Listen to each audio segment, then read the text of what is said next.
The word of the Lord came to Jonah, son of Amittai.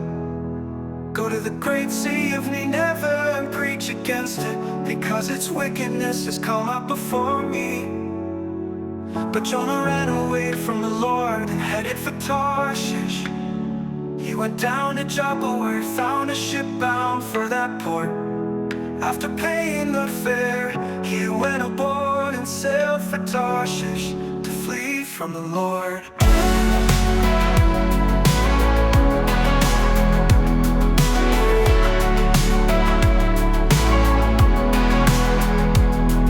And the Lord sent a great wind on the sea, and such a violent storm arose that the ship threatened to break up. All the sailors were afraid. They each cried out to his own God, and they threw the cargo into the sea to lighten the ship.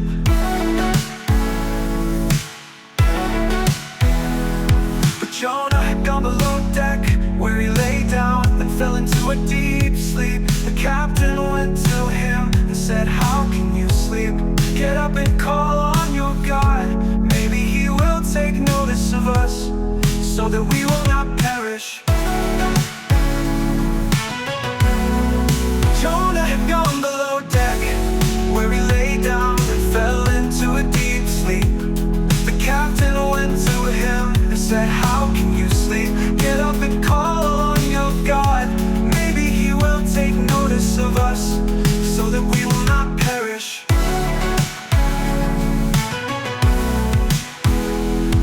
Then the sailors said to each other, "Come, let us cast lots to find out who is responsible for this calamity."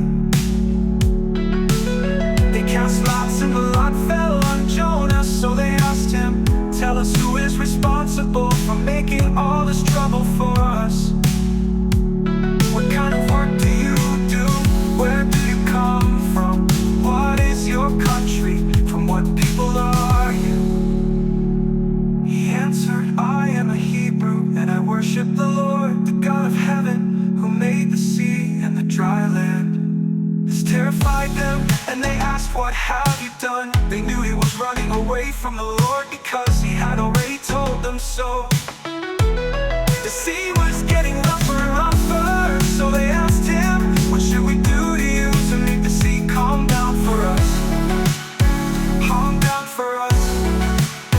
"Pick me up and throw me into the sea," he replied, "and it will become calm. I know that it is my fault, but this great storm has come upon you." Instead the men did their best to row back to land, but they could not, for the sea grew even wilder than before. Then they cried out to the Lord, "Please, Lord, do not let us die for taking this man's life. Do not hold us accountable for killing an innocent man. For you, Lord, have done as you please." Then they took Jonah and threw him overboard, and the raging sea grew calm. At this the men greatly feared the Lord, and they offered sacrifice to the Lord and made vows to him. Now the Lord provided a huge fish to swallow Jonah, and Jonah was in the belly of the fish 3 days and 3 nights.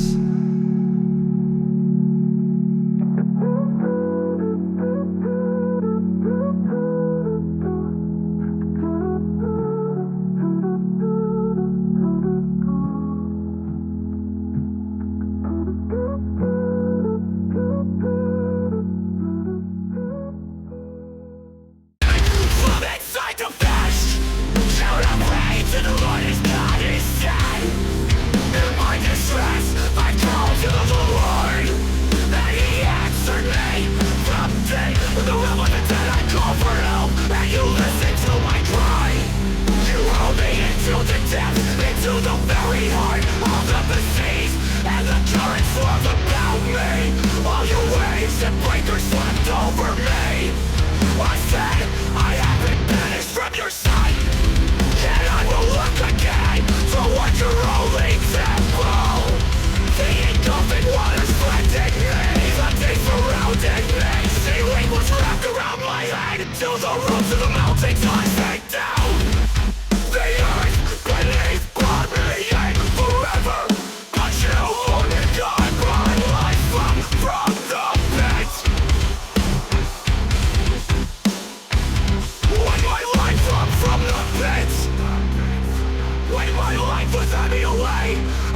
never to learn, and my prayer rose to you, to your holy temple. Those who cling to worthless idols turn away from God's love for them. But I, with shouts of grateful praise, will sacrifice to you what I have found. I will make good. I will say, salvation comes from the Lord. And the Lord commanded the fish, and he vomited Jonah onto dry land. And the current swirled about me. All your waves and breakers swept over me. I said, I have been banished from your sight, yet I will look again towards your holy temple. The engulfing waters flooding me, the things surrounding me. Seaweed was wrapped around my head, till the roots of the mountains I sank down.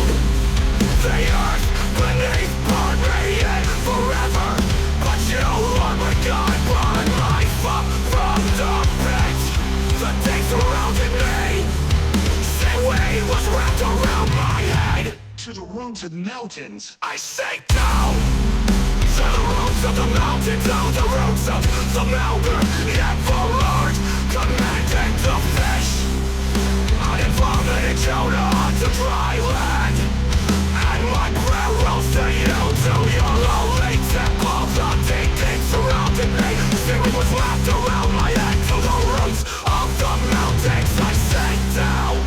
To the roots of the mountains, down the roots of the mountain. Yet the Lord commanded the fish, I remembered you, Lord, and my prayer rose to you, to your holy temple. Thanks, those who cling to worthless idols turn away from God's love for them. But I, with shouts of grateful praise, will sacrifice to you what I have found. I will make good. I will say, salvation comes from the Lord. What I have found I will make good. I will say, salvation comes from the Lord. I will say, salvation comes from the Lord. I will say, salvation comes from the Lord. And will say, salvation comes from the Lord. And the word of the Lord came to Jonah a second time. Go to the great city of Nineveh and proclaim to it the message I give you. Jonah, obey the word of the Lord and went to Nineveh. Now Nineveh was a very large city. It took 3 days to go through it. Jonah began by going a day's journey into the city, proclaiming 40 more days, and Nineveh will be overthrown. The Ninevites believe God. The fastest proclaimed, and all of them, from the greatest to the least, put on sackcloth.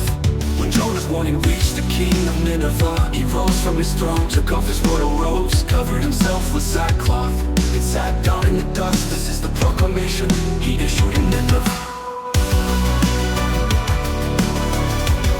By the decree of the king and his nobles, do not let people or animals, herds or flocks taste anything. Do not let them eat or drink, but let people and animals be covered with sackcloth. Let everyone call urgently on God. Let them give up their evil ways and their violence. Who knows, God may yet relent, and with compassion turn from his fierce anger, so that we will not perish. But when God saw what they did, how they turned from their evil ways, he relented and did not bring on them the destruction he had threatened.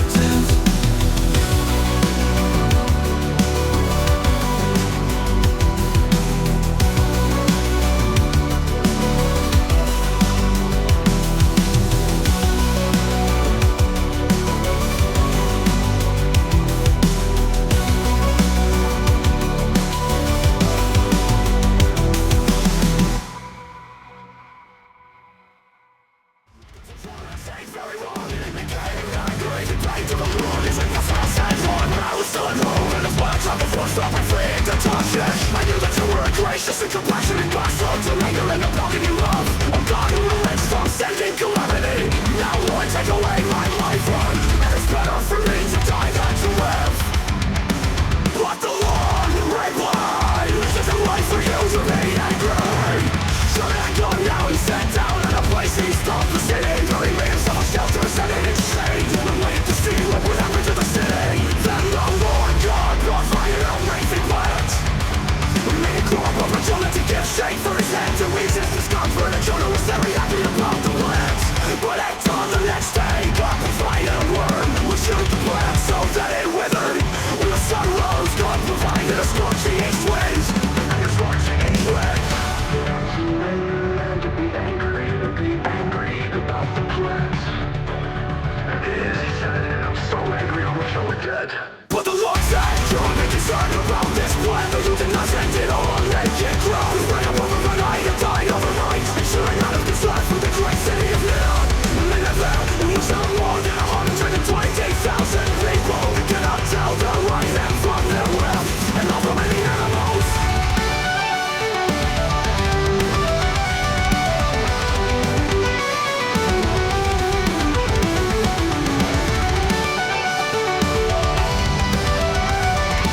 shelters set in a chain and ready to see what would happen to the city. Then the Lord God provided a latent plan to hit a drop over time to kill, shed for his hands and leave his discomfort. And Jonah was very happy about the plan when it's on the next day. God provided a road, shoot the blade so that it withered. When the sun rose, God provided a scorching east wind. When the sun blazed under his head so that he grew faint. He wanted to die and said it would be better for me to die on the next day. God provided a road, shoot the blade so that it withered. When the sun rose, God provided a scorching east wind. And the sun blazed on Jonah's head so that he grew faint. He wanted to die and said it would be better for me to die and to live. But God died living for the dead. When the sun rose, God provided a scorching east wind. And the sun blazed on Jonah's head so that he grew faint. He wanted to die and said it would be better for me to die than to live. Die than to live. It is, he said, and I'm so angry I wish I were dead. But the Lord said, you have been concerned about this plant, though you did not tend it or make it grow. It sprang up overnight and died overnight. And should I not have concern for the great city of Nineveh, in which there are more than 120,000 people who cannot tell their right hand from their left, and also many animals?